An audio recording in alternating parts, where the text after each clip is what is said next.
Hello all of you. Now let's see the next section, that is 44C. This is also for non-resident assessees and it is for the head office expenditure. अब ये head office expenditure क्या है? बहुत simple section है. मान लो कि एक non resident person है, उसका जो हेड ऑफिस है वो है हांगकांग में या सिंगापुर में या दुबई में, और उसके 2-4 ब्रांचेस जो है वो इंडिया में, और बहुत सारे ब्रांचेस इंडिया के बाहर भी है. तो सवाल ये पैदा होता है कि ये जो हेड ऑफिस है, this is the head office which is outside India and it has a few branches in India and many such branches, बहुत हो गए ना, outside India, right? तो हेड ऑफिस जो है वो दोनों को मैनेज कर रहा है. हेड ऑफिस में जो लोग बैठे हैं, जो टॉप मैनेजमेंट है, वो दोनों को मैनेज कर रहे हैं. तो इंडिया से जो इनकम आएगी ये इंडिया में टैक्सेबल है, और ये इनकम कमाने के लिए ये हेड ऑफिस जो है ये जरूरी है. तो हेड ऑफिस में जो एक्सपेंडिचर हुआ है, मैनेजमेंट एक्सपेंस जो हुआ है, उसका कुछ शेयर इंडियन बिजनेस को चलाने के लिए भी है. तो उसका डिडक्शन तो इंडियन इनकम में से मिलना चाहिए, है ना. तो वो ये सेक्शन कहता है कि कितना मिलेगा. This section gives a limit on the deduction of the head office expenditure.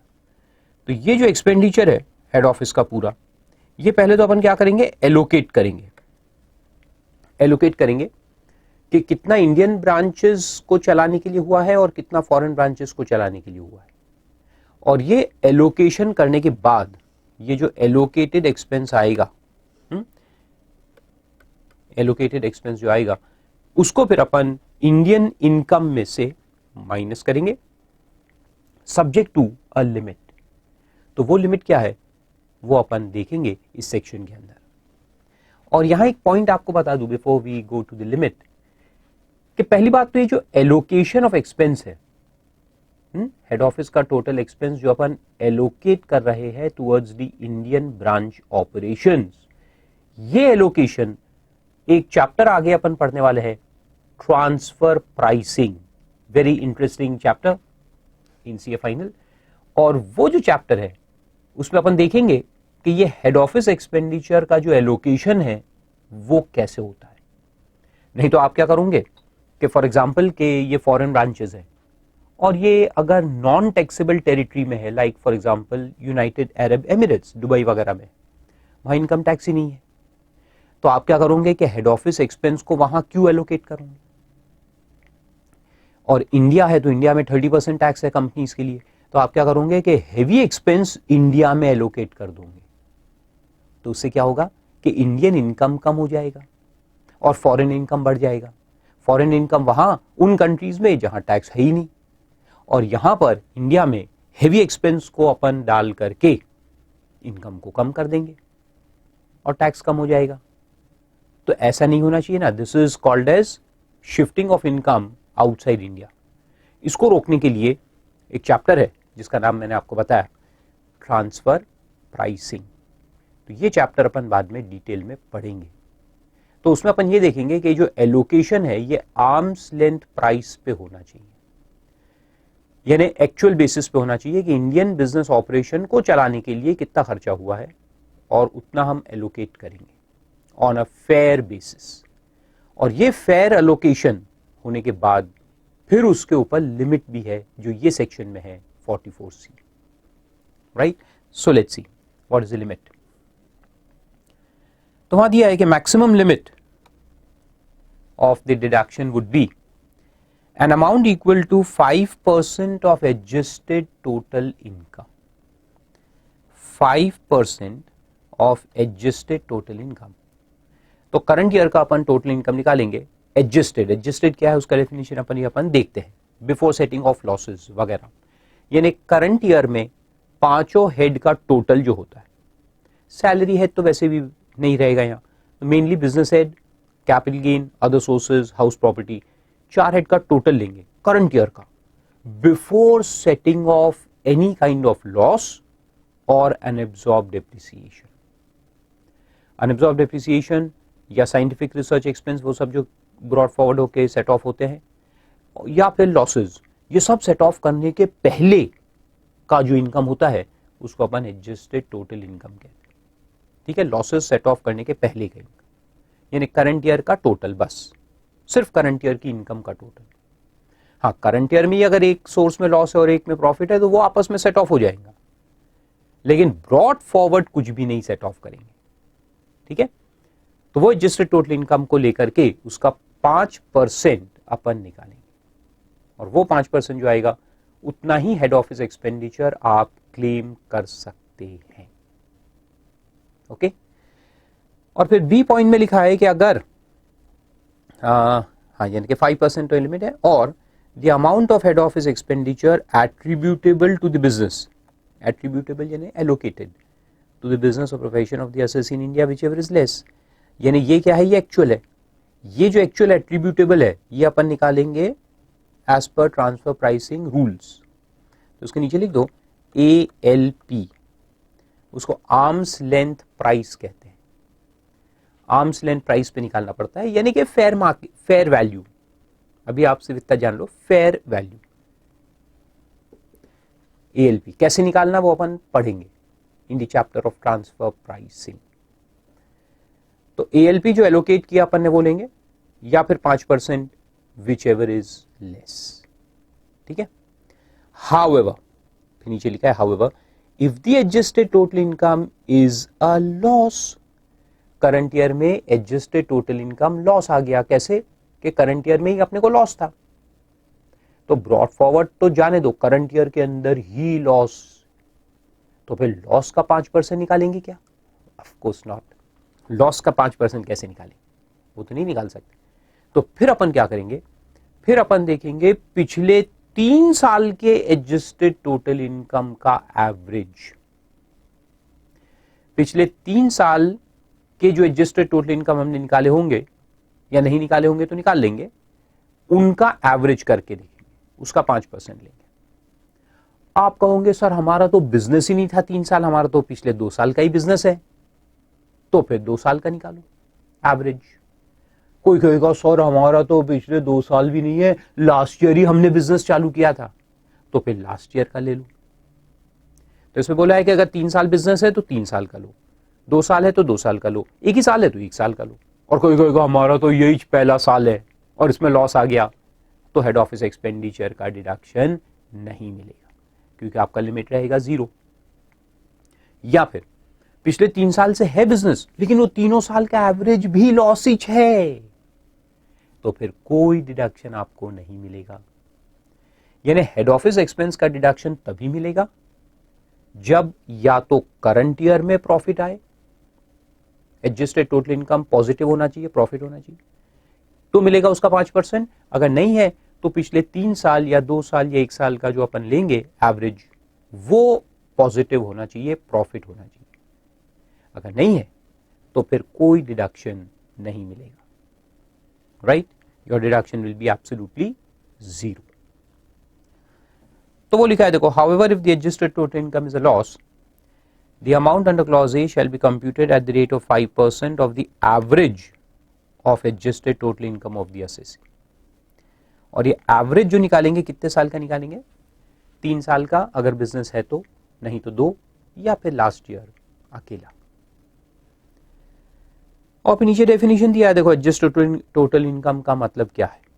उसमें लिखा है कि adjusted total income means the total income computed in accordance with the provisions of the act without giving effect to the allowance referred to in this section, यानी ये section में deduction देने के पहले, और सेक्शन 32(2) यानी अनएब्सॉर्ब डिप्रिसिएशन, 36(1)(9) यानी कि फैमिली प्लानिंग एक्सपेंडिचर, 72 यानी ब्रॉड फॉरवर्ड बिजनेस लॉस, 73 यानी brought forward speculation business loss, 74 यानी brought forward capital loss, and 74A brought forward loss of owning and maintaining race horses. तो ये सब लॉसेस को डिडक्शन देने के पहले और डिडक्शंस अंडर चैप्टर 6A, तो चैप्टर 6A भी नहीं देने का है, उसके पहले अपने को देखने का है, ठीक है। So before setting off losses and before the chapter 6A deductions अपन देखेंगे। लेकिन intra head inter head adjustment करेंगे अपन। सेक्शन 70 यहां लिख दो नोट करके। सेक्शन 70 एंड 71 आर एप्लीकेबल, यानी इसको इफेक्ट अपन देंगे पहले। 70 में क्या है? Intra head adjustment. दो बिजनेस है मेरे, एक में लॉस एक में गेन है, तो मैं सेट ऑफ कर दूंगा। और 71 में क्या है? Inter head adjustment.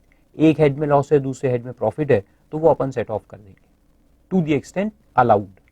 उसमें कुछ कुछ रिस्ट्रिक्शंस होते हैं, उसको देखते हुए जहां जहां अलाउड है वो अपन सेट ऑफ कर देंगे। और उसके बाद अपने को मिलेगा एडजस्टेड टोटल इनकम। और फिर नीचे एवरेज वाला दिया है। एवरेज कब लेते हैं अपन? जब करंट ईयर में लॉस आ जाए, तो फिर पिछले 3 साल या 2 साल या 1 साल देखेंगे। तो वो यहां 3 चीजें दी है। देखो, पहले बोला है for 3 preceding previous years, if the business is there in 3 years, you take average of 3 preceding previous years. तो 3 साल का ऐड करो, डिवाइड बाई 3 करो, यानी कि 1/3 निकाल लो, सिंपल। अगर 2 साल बिजनेस है तो 2 साल का करो तो हाफ करो, 2 साल का ऐड करो, डिवाइड बाई 2। और 1 ही साल अगर बिजनेस है तो लास्ट ईयर का ले लो, डिवाइड बाई 1। एवरेज क्या करेंगे उसमें? 1 ही साल का है, वेरी सिंपल है ना। तो वो करके फिर उसका 5% निकालेंगे और वो 5% तक आपको करंट ईयर में डिडक्शन मिलेगा।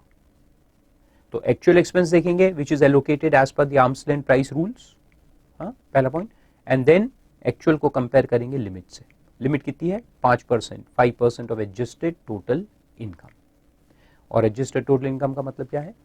Income from the 5 heads without setting off of brought forward losses and brought forward depreciation and without chapter 6A deductions, simple। और अगर करंट ईयर में लॉस है तो पिछले 3 साल का एवरेज करके देखेंगे, लेकिन पिछले 3 साल में भी प्रॉफिट आना चाहिए, the average should be profit. अच्छा, 3 साल में भी क्या, देखो 2-4 बातें तो बता ही दूं, हालांकि इस पे क्वेश्चन कोई आता नहीं है कि लास्ट 3 ईयर्स अगर अपन देख रहे हैं तो उसमें आएगा 14-15, 13-14, करंट ईयर अपना 15-16 और 12-13। तो 1 साल में अगर प्रॉफिट है, 1 साल में लॉस है और 1 साल में फिर प्रॉफिट है, तो फिर क्या करेंगे? हा? सिर्फ प्रॉफिट को लेके एवरेज करेंगे क्या? नहीं, इसमें लॉस प्रॉफिट सबको ऐड करेंगे। फॉर एग्जाम्पल कि यहाँ 10 लाख का प्रॉफिट है, यहाँ 3 लाख का लॉस है और यहाँ 7 लाख का फिर प्रॉफिट है। तो एवरेज कैसे करेंगे अपन? वील डू 10 माइनस 3 प्लस 7, यानी टोटल आएंगे अपना 14। फिर 14 को डिवाइड करेंगे 3 से, तो 14 divide by 3 will give us 4.667। तो ये आ गया अपना एवरेज एडजस्टेड टोटल इनकम। जब 3 साल का निकालना हो या 2 साल का निकालना हो तो इस तरह से आप करेंगे। बीच में 1 आध साल में लॉस भी आ सकता है, उसको भी लेंगे अपन और फिर एवरेज करेंगे, ठीक है, वेरी सिंपल। और फिर हेड ऑफिस एक्सपेंडिचर में क्या क्या आएगा वो दिया है उसमें डेफिनेशन में कि what all expenses will qualify as head office expenses. तो जनरल, जैसे मैंने आपको कहा कि वहां जो मैनेजमेंट एक्सपेंस होते हैं पूरे, और हेड ऑफिस चलाने के लिए बिल्डिंग है तो उसका रेंट वगैरह होगा और मैनेजमेंट के खर्चे जो होंगे वो सब इसमें क्वालिफाई होते हैं। तो उसका लिस्ट दिया है, देखो, means executive and general administration expenditure incurred by SSC outside India, head office should obviously be outside India। अगर हेड ऑफिस इंडिया में है तो फिर तो प्रॉब्लम ही नहीं है, फिर तो आप पूरे डिडक्शन ले सकते हो। Including expenditure incurred in respect of, तो ये इंक्लूडिंग बोला है, यानी कि ये जो लिस्ट है ये एग्जॉस्टिव नहीं है, ये इलस्ट्रेटिव लिस्ट। जब भी कोई लिस्ट दी हो और उसके सामने पहले लिखा हो इंक्लूडिंग, तो उसका मतलब क्या होता है कि ये इलस्ट्रेटिव लिस्ट है, इंक्लूसिव लिस्ट है, इसमें और भी एडमिनिस्ट्रेशन के जो खर्चे हैं वो आएंगे, ये एग्जॉस्टिव नहीं है, ठीक है। It is illustrative and not exhaustive, ऐसे लिख दो। तो क्या क्या है देखो, rent, rates, taxes, repairs, insurance of premises. तो जो हेड ऑफिस है, तो हेड ऑफिस के जो खर्चे होंगे, रेंट, फिर वहाँ का लोकल म्यूनिसिपल टैक्सेस वगैरह, इंश्योरेंस, रिपेयर्स, वो सब आ गया। फिर वहाँ जो एम्प्लॉयज़ काम करेंगे तो उनकी salary, wages, annuity, pension, fees, bonus, commission, gratuity, perquisites और प्रॉफिट्स इन ल्यू ऑफ और इन एडिशन टू सैलरी, ये ना जो भी हम अमाउंट पे करते हैं अपने एम्प्लॉयज़ को अलग अलग नाम से, अलाउंसेस वगैरह सब आ जाएंगे। वेदर पेड और allowed to an employee or any other person employed in or managing the affairs of office outside India. Then traveling के जो खर्चे होंगे, वहाँ के जो एम्प्लॉयज़ है उनको ब्रांचेस मैनेज करना है तो ट्रैवलिंग करना पड़ेगा, तो ट्रैवलिंग का जो खर्चा है वो भी आ जाएगा। And such other matters connected with executive and general administration as may be prescribe, तो गवर्नमेंट और भी प्रिस्क्राइब कर सकता है, ठीक है। डेफिनेशन कुछ याद रखने की जरूरत है क्या? नहीं, ऐसे बस याद रखो, general administration and management expenses, ठीक है। So that is 44C, simple section है। फिर चलते हैं 44DA के ऊपर, ये भी देख लेते हैं इसी लेक्चर में। 44DA जो है ये थोड़ा काम का भी है, हालांकि यहां पूरा समझ में नहीं आएगा, इसका एक लिंक है 115A के साथ, तो वो जब अपन चलेंगे आगे के चैप्टर में, असेसमेंट ऑफ नॉन रेसिडेंट्स करके एक चैप्टर आएगा, स्पेशल रेट्स ऑफ टैक्स के अंदर आता है, और वो चैप्टर अपन आगे चल के पढ़ेंगे, सेकेंड मॉड्यूल में आपको मिलेगा। तो उसके अंदर कुछ रेट्स ऑफ टैक्सेस है स्पेशल, तो वो और फिर ये दोनों को लिंक करके अपन देखेंगे। फिलहाल अब ये समझा देता हूं क्या है 44DA, फिर वहां लिंक करेंगे तो आपको पूरा समझ में आ जाएगा। तो यहां पर क्या है 44DA के अंदर कि एक नॉन रेसिडेंट पर्सन है, कंपनी भी हो सकती है, इंडिविजुअल हो सकता है, पार्टनरशिप हो सकती है, कोई भी एक नॉन रेसिडेंट पर्सन है, और वो क्या करता है कि पेटेंट, कॉपीराइट्स वगैरह, टेक्नोलॉजी वगैरह इंडिया में किसी को यूज करने के लिए देता है, वहां से बैठ के इंडिया में यूज करने के लिए देता है, तो यहां से उसको रॉयल्टी मिलेगी, इंडिया से उसको रॉयल्टी मिलेगी। प्रैक्टिकल एग्जांपल में क्या है, तो all the car companies like Honda Motors, Volkswagen, BMW, Mercedes, ये सब फॉरेन कंपनीज है, और ये लोगों ने क्या किया है कि इंडिया में उनके सब्सिडियरी सेटअप किए हैं, सब्सिडियरी कंपनीज होते हैं इनके, जो यहाँ पे प्रोडक्शन मैन्युफैक्चरिंग करते हैं, और जो टेक्नोलॉजी है वो तो पेरेंट कंपनी से लेके आते हैं। तो यहाँ जितना भी इनका प्रोडक्शन एंड सेल होता है तो इसका रॉयल्टी ये लोग पे करेंगे to their parent company outside India, correct. तो ये रॉयल्टी जो वहां जाएगा,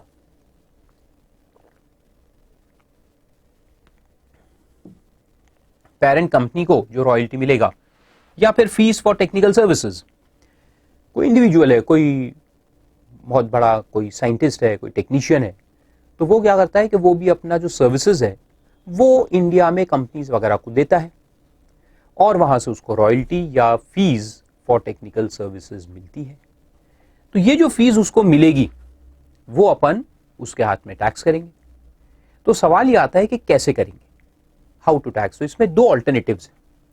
एक जो मैंने आपको बताया 115A जो अपन बाद में पढ़ेंगे, वो सिंपल सेक्शन है, उसमें लिखा है कि ग्रॉस अमाउंट ऑफ रॉयल्टी जो उसको मिलेगा, ग्रॉस अमाउंट, मान लो कि उसने 40 लाख रुपए रॉयल्टी लिया, उसके खर्चे भी हुए होंगे, देखो इनकम कमाने के लिए खर्चे तो होते ही है, लेकिन 115A कहता है कि हम वो खर्चों का 1 रुपए का डिडक्शन नहीं देंगे, बिल्कुल नहीं देंगे, और जो ग्रॉस रॉयल्टी मिला है उसको, नॉन रेसिडेंट पर्सन को, उसको 20% से टैक्स कर देंगे,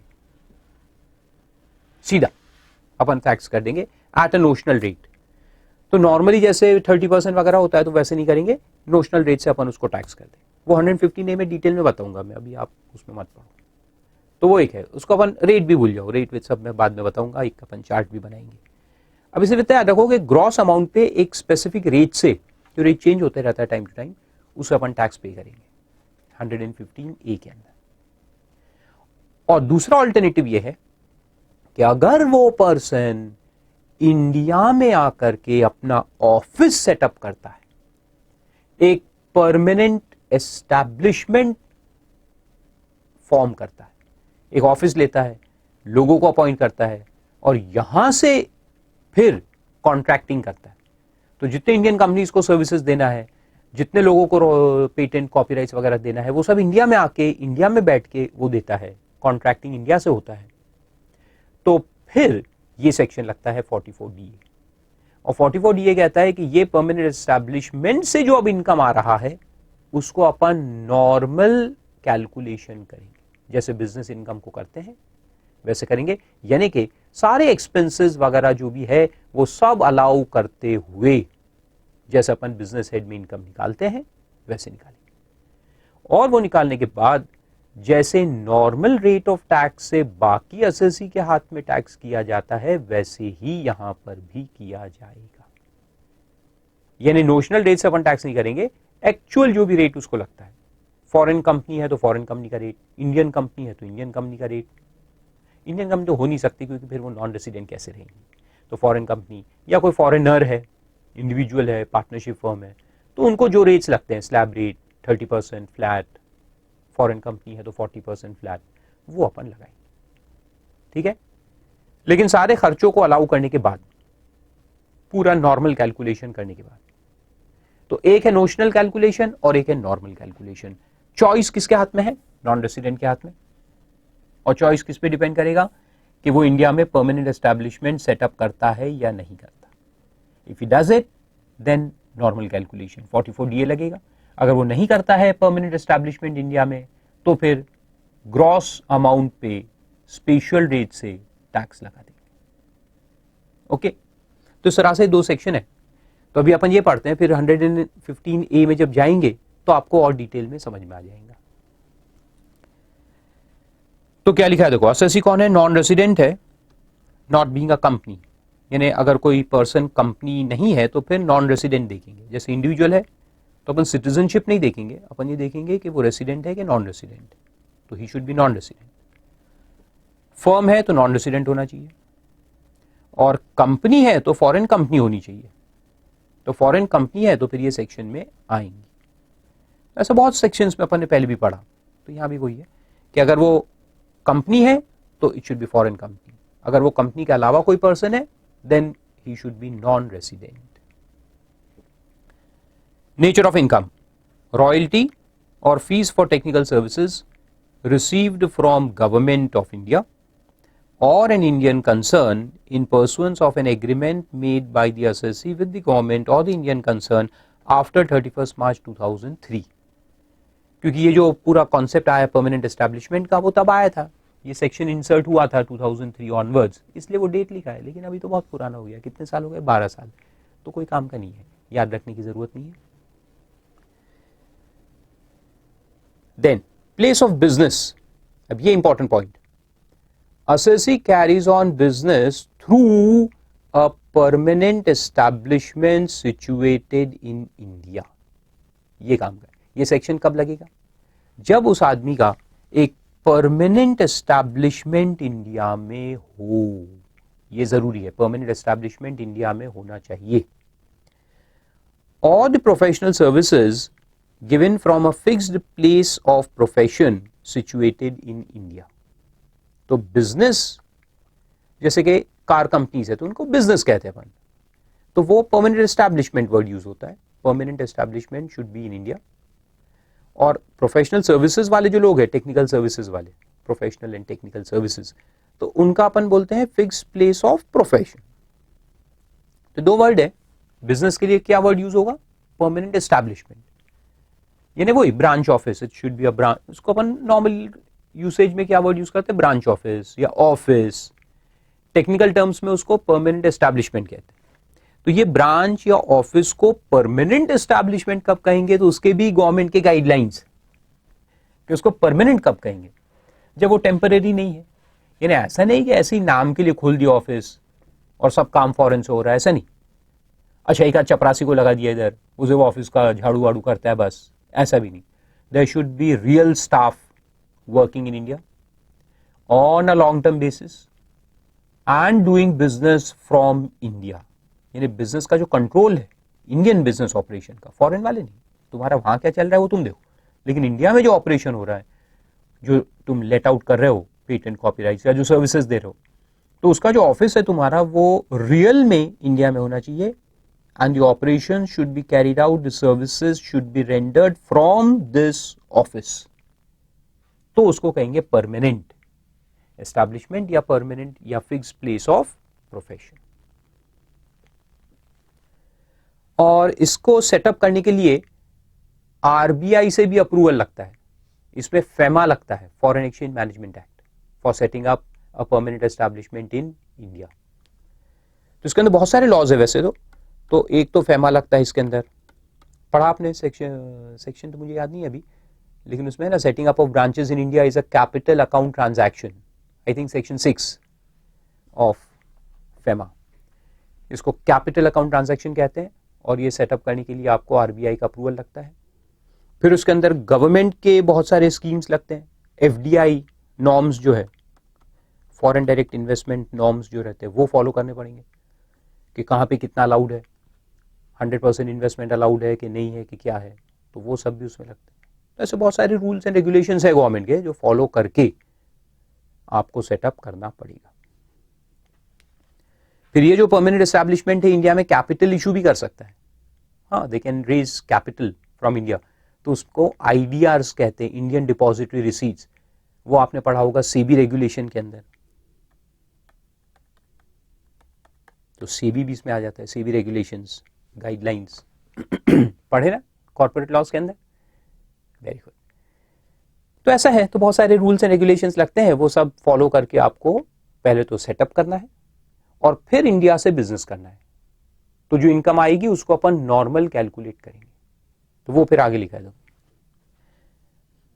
अच्छा, पहले तो और एक पॉइंट लिखा है कि द राइट प्रॉपर्टी और contract in respect of with royalty of fees for technical services are paid is effectively connected with such PE और PP place of profession as case में भी। तो मैंने कहा ना कि ऐसा नहीं कि यहां से नाम के लिए शुरू कर दिया ब्रांच, नो नो, अब जो इंडिया से तुम रॉयल्टी कमाओगे तो वो इस ब्रांच से रिलेटेड होनी चाहिए, इन्हें सारा contracting services, rendering of technical services should be from the Indian office. Then computation of income, income shall be computed under the head PGBP in accordance with the provisions of this act. तो मैंने कहा ना कि normal computation होगा भी in accordance with this act, जैसे अपन normally सब लोगों का करते हैं वैसे करेंगे। However, no deduction shall be allowed, दो चीजों का डिडक्शन डिसअलाउ किया है, बाकी सारे एक्सपेंस वगैरह सब अलाउ होंगे, डिप्रिसिएशन अलाउ होगा, रेंट अलाउ होगा, सैलरीज अलाउ होंगे, सब अलाउ होगा। दो एक्सपेंस आप क्लेम नहीं कर सकते, और वो क्या है? Number 1, in respect of expenditure or allowance which is not wholly and exclusively incurred for the business of such permanent establishment or fixed place of profession in India। यानी अगर कुछ कॉमन खर्चे हुए, अब देखो यहां तो ब्रांच है तुम्हारा, तुम नॉन रेसिडेंट, तुम्हारा मेन ऑफिस का है लंदन में है मान लो, और तुमने इंडिया में एक ब्रांच सेटअप कर दिया, अब कुछ खर्चा किया, फॉर एग्जाम्पल एडवर्टीजमेंट, लेकिन वो एडवर्टीजमेंट तो ग्लोबली जितने ऑफिसर्स है सबके काम में आएगा, इट्स अ ग्लोबल एड, तो फिर वो खर्चा पूरा तुम डिडक्शन क्लेम नहीं कर सकते, उसको एलोकेट करके लेना पड़ेगा, पूरा नहीं ले सकते।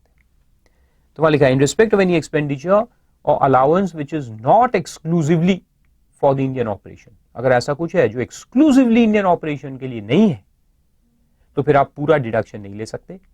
अच्छा, ऐसा नहीं है कि पूरा ही नहीं ले सकते, उसमें ले सकते हैं लेकिन एलोकेट करके, एंड नॉट द होल। तो that is one thing. And secondly कि यहां से तुम्हारा ब्रांच इंडिया में, बॉम्बे में ब्रांच खोल दिया तुमने, परमानेंट एस्टैब्लिशमेंट, वो लंदन ऑफिस को रॉयल्टी अगर पे करेगा या कुछ भी अमाउंट रीइंबर्स करेगा, वहां अमाउंट पे करेगा, तो उसका डिडक्शन अपन नहीं देंगे, बिकॉज दैट इज इंटरनल, वो तो तुम ही छो, वो भी तुम, ये भी तुम, तो तुम अपने आप को रॉयल्टी पे करोगे क्या? नहीं।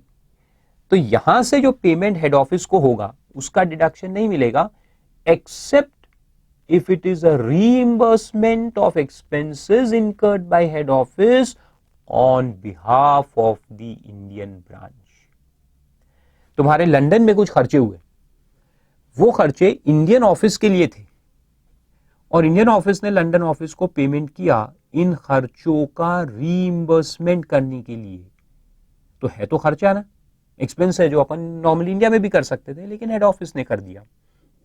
जैसे कि एडवर्टीजमेंट, इंडियन न्यूज़पेपर्स में एडवर्टीजमेंट डालना है कि we are giving this kind of service, तो लंदन वाले जो लंदन ऑफिस है उन्होंने डायरेक्टली टाइम्स ऑफ इंडिया को पेमेंट कर दिया और कहा कि आप इंडिया में एडवर्टीजमेंट छाप दो. उन्होंने एडवर्टीजमेंट छाप दिया. अब इंडियन ब्रांच ने लंदन हेड ऑफिस को रीइंबर्समेंट दिया इस एक्सपेंडिचर का, तो उसका डिडक्शन ले सकते क्या अपन? यस, बिल्कुल ले सकते, because ultimately it is expenditure incurred for the purpose of running the branch. Expense है ना, एक्सपेंस का रीइंबर्समेंट है. कौन सा एक्सपेंस? जो हेड ऑफिस ने हमारे लिए किया और हमने उनको रीइंबर्स किया, तो उसका डिडक्शन मिलेगा. लेकिन इंडियन ब्रांच का जो प्रॉफिट आया तो उसमें से अपन ने कुछ प्रॉफिट हेड ऑफिस को पे कर दिया कि आप हमारे माई बाप हो, आपके लिए ही तो हम प्रॉफिट कमा रहे, ले लो, ये लो तुम्हारा प्रॉफिट, तो उसका डिडक्शन मिलेगा क्या? नहीं. तो ऐसा उसमें लिखा है सेकेंड पॉइंट में. Payment by permanent establishment, bracket को छोड़ दो पहले, payment by permanent establishment to its head office और to any of its other offices. यानी ब्रांच टू ब्रांच भी हमने कोई दूसरे ब्रांच को पेमेंट किया, डिसअलाउ.